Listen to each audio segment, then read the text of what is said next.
Let's go back to one of our earlier stories. The city of Ekurhuleni is still without a full leadership team tonight. The coalition in the metro appears to be on tenterhooks. Members of the ANC, who were named in the new mayoral committee, boycotted today's swearing-in ceremony, with only the EFF's 5 attending. The AIC mayor, Sivile Nkotwana, who comes from that coalition, announced a team made up of the ANC and EFF members after the parties were able to oust DA Mayor Tanya Campbell through a motion of no confidence last month. Let's talk more about this with the EFF's Dumisani, Baleni. Dumisani, very good evening to you.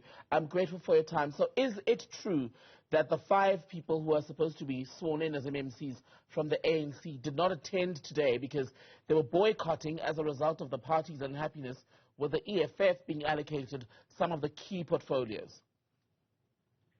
Well, good evening, Tembegile, and good evening to the viewers.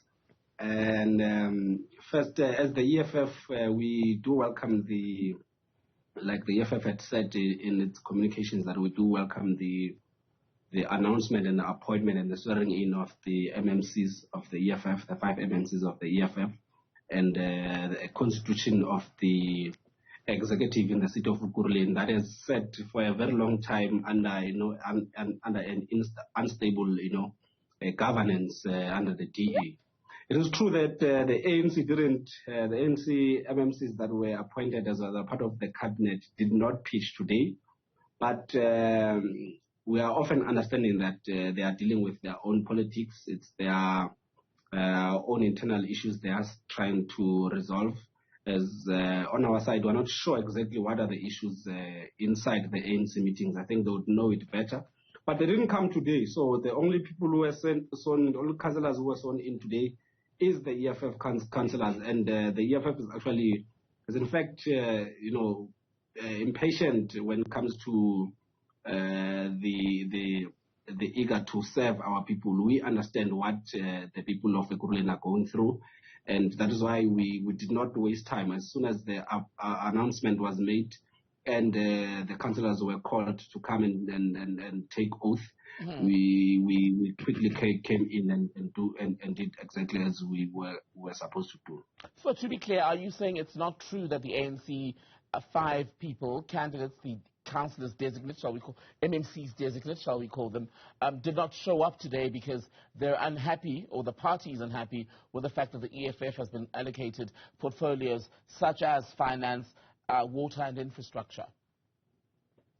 It is true they didn't come today. That is what I can confirm. I'm saying, is it true that it's got to do with the way in which the portfolios have been divided? You're saying it's internal issues. Does that mean that this which has been said about the positions is not true?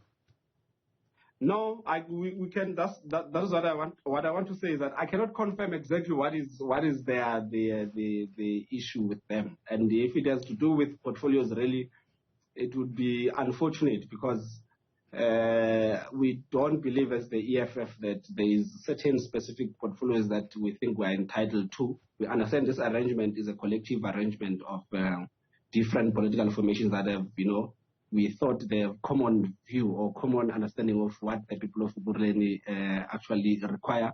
If the EFF had gotten any other portfolio in the municipality, it would still be fine. We don't think that is important, but it looks like it is important in the NC as it is reported, and that is not the concern of the EFF, to be honest. We want to serve people. Even if they can put us in any kind of portfolio, we would have come in and served the people of Ekurhuleni. That is what the EFF is about. So as a coalition partner, though, is it not your duty to get urgent clarity on why it is that these councillors were not sworn in today to take up these roles? Because the commitment you both made to the people of Ekurhuleni was that you're going to run a better show and a better service delivery program than the DA. And when you can only swear in 5 of 10 new MMCs, that does not look good in the eyes of the public that is waiting on you to deliver on the promise. Correct. It is our duty to ensure that there's stability in governance.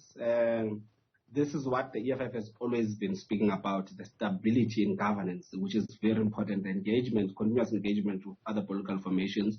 It is our duty to convene our partners, if I may call it, to say, let us have an honest engagement. And with the ANC, we hope they will resolve. We will engage them. We are, open to engage in them. We hope that they will resolve whatever the problems they have as soon as possible. We really need to start worrying about the situation in Ekurhuleni. We promised the people that we will take them out of the unstable DA coalition into a very stable kind of governance, and that is what is expected from the people of Ekurhuleni. You are correct, and we're hoping that on the side of the ANC that it should make sense, shouldn't be a problem. There should also be some kind of communication from their organization to say why are they not coming in, some kind of an explanation. But you would understand the ANC, how it operates. I mean, last year, you know what happened at the end of the year when we thought this is how council sitting will happen, will take place, and they fielded their own candidate, and the council couldn't, contribute to the direction where imagined. But there will be constant and continuous engagement. We are not an arrogant organization.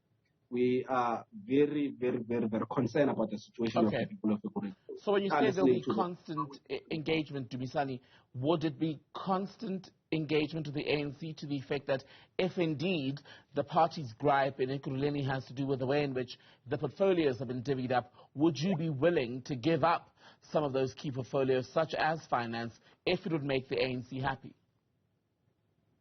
No, that's not how things work. We'll engage with them as we are engaging. We'll continuously engage with them. But it would be very, very, very disingenuous of the ANC if they would think that out of this arrangement, out of this partnership of some sort, that they should walk out the happy ones all the time. We are living to please the ANC. We're not living to please the ANC.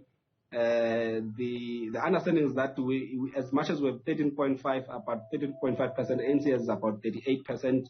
No one is commanding majority in council, and that should tell everyone that, in fact, in this kind of an arrangement, or if it was about the EFF, we would have wanted 10 out of 10. If it was the ANC, for sure they would want 10 out of 10. But the fact is that we don't have majority, so they can't get all they want all the time. It doesn't work like that. Would you walk out of the coalition if that was the demand? Would this, or does this have the potential to collapse the coalition in Ekurhuleni if indeed it is about positions? Because as things stand, no one seems to know what exactly the holdup is from the ANC side. Well, I think we should give the ANC a chance to come out and actually explain exactly what is happening on their side. We don't think it would be a wise thing to just say if then this is what is happening, we're going to throw everything out and walk out of a coalition. That would be disingenuous of even of us if we'd walk out because of positions. Remember, we always said, 1, stability, 2, service delivery to the people of Ekurhuleni. So we'll continuously engage everyone, except that the DA is very arrogant and racist. So we have cut ties with the DA. So we are stuck with the ANC. We need to engage them. And the question of walking out, I think that will come out, that will be explained by how the ANC wants to behave in this whole thing. You used a very important word. You said you're stuck with the ANC, so you have to make this work regardless of what the situation is. Yes, we need to continuously engage them, correct? And we remember that's unfortunately the reality of coalitions. You are stuck with everyone. As much as we are stuck with the ANC, we are stuck even with the Super 7 and everyone. So we need to continuously engage. We must engage in good faith. That is what the EFF, I think, on the side of the EFF, that is what we are calling for, is that speak in good faith, engage in good faith, be honest in these arrangements. Take in mind that it is the interest of the people that must always prevail. Right. And that is where we are. Dumisani, Baleni, good to speak to you from the EFF, speaking to us about the latest developments in Ekurhuleni.